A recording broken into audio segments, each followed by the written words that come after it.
Il me reste à évoquer très brièvement les dernières sources du syllabus.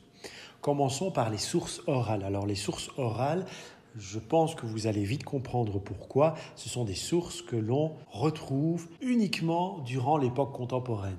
Pourquoi ? Eh bien, parce qu'une source orale proviendra toujours d'un témoin.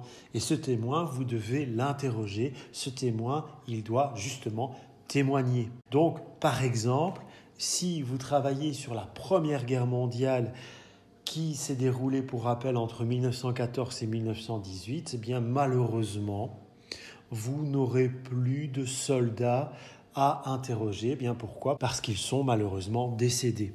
Par contre, il nous est toujours possible aujourd'hui d'interroger, par exemple, des personnes qui ont connu la Deuxième Guerre mondiale. Mais malheureusement, avec les années, avec les décennies qui progressent, qui avancent, il sera bientôt impossible d'interroger oralement ces individus qui ont connu des événements historiques majeurs de notre histoire, même si ce sont des événements dramatiques comme la Deuxième Guerre mondiale. Par exemple, pour vous donner un exemple pédagogique, il n'est pas rare que des étudiants en stage ou des instituteurs essaient d'interroger oralement avec leurs élèves d'anciens mineurs lorsque vous travaillez justement sur l'histoire de la mine. Cela peut être intéressant.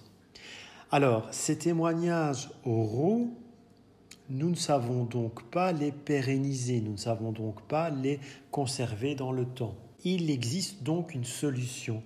Cette solution, c'est de les enregistrer. Lorsqu'une personne témoigne, lorsqu'un ancien mineur ou un rescapé des camps de concentration témoigne, vous pouvez enregistrer son témoignage à l'aide, par exemple, de votre smartphone. Ainsi, vous allez conserver son témoignage sonore et ce témoignage sonore deviendra par conséquence une source sonore. Le seul désagrément pouvant jouer sur ces sources sonores, c'est le support d'enregistrement.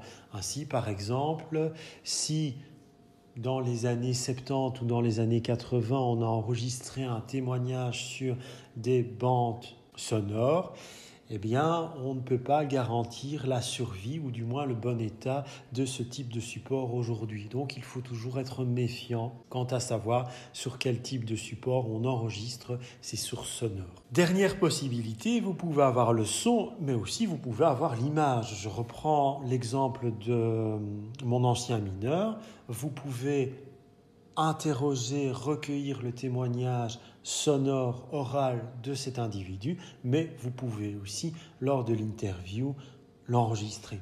C'est par exemple ce qu'a fait le célèbre réalisateur américain Steven Spielberg lorsqu'en 1993, il a réalisé ce célèbre film La liste de Schindler.